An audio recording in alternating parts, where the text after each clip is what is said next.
En Paris, Caroline Brun.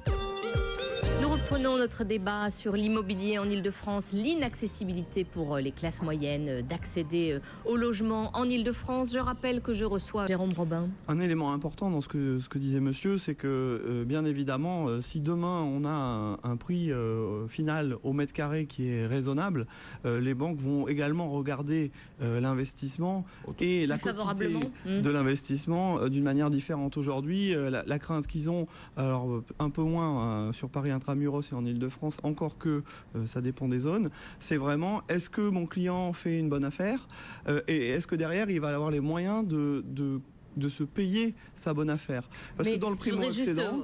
vous interrompre sur ce point. Je dirais chaque fois que on a acheté les uns et les autres, on a toujours acheté trop cher. On était toujours... il manquait toujours un petit quelque chose et on disait on n'aura jamais le budget. Et puis, l'immobilier a tellement monté qu'en fait, tout le monde s'y est retrouvé. Oui.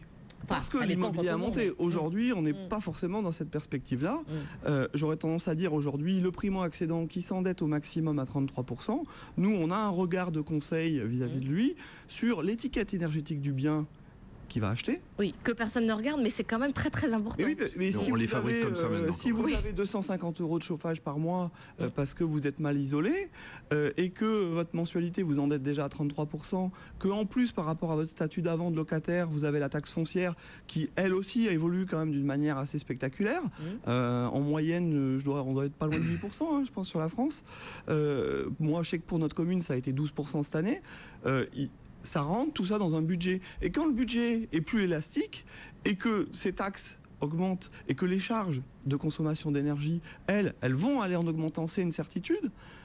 Ça doit rentrer dans les paramètres également décisionnels des acquéreurs. Alors justement, puisque vous connaissez bien les banques, vous voyez leurs propositions, vous les étudiez à la loupe, est-ce que en termes de performance énergétique, de haute qualité environnementale, enfin tout ce qui concerne d'une certaine manière le développement durable, est-ce qu'ils y sont sensibles ou alors ça leur passe complètement au-dessus de la tête ? Il y a encore des dispositifs d'aide aux travaux. Il y a l'éco-PTZ qui est resté en place pour justement les réaménagements d'énergie nouvelle et de tout ce qui tend à la basse consommation d'une manière générale. Donc ça c'est resté et c'est une bonne chose. Simplement c'est des dispositifs qui sont pas forcément promus par les banquiers parce que c'est des prix qui sont compliqués à monter et qui génèrent de l'intérêt avant tout pour le consommateur et pas tellement pour le PNB des établissements bancaires.